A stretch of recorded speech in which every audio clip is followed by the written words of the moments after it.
The Denver Broncos need to find a future right tackle option because it is doubtful Jawan James is in Denver beyond this season. There are plenty of options in this draft to fill that role, and if they are looking to do it early, Rashawn Slater out of Northwestern works for them. There's a ton of upside with Slater to be a great tackle in the NFL, but there are some issues when handling longer pass rushers. That is his biggest weakness, and it would need to be the focal point of Mike Munchak if Denver were to select him.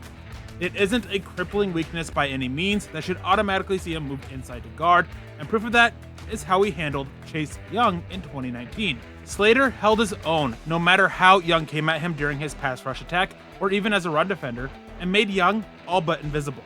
With how he is as a prospect, he can work in the inside zone scheme that Denver runs, though he is a more natural fit for an outside zone scheme.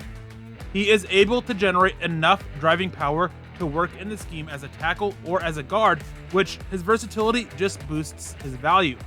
Denver would be looking at him to take over for James after this year, but he can start day one if needed, and not just that tackle.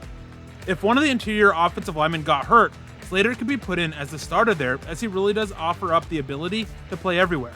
Now, what would be interesting is seeing if the Broncos would use their 9th overall pick on Slater with them having a solid line that just needs a future piece and depth.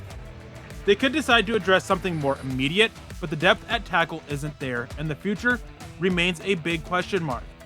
Another thing to consider with Denver taking a tackle like Slater is, how do they view Calvin Anderson and his potential to be a long-term starter? For the full scouting report on Rashawn Slater, check out milehighhuddle.com. For Mile High Huddle, I'm Eric Trickle.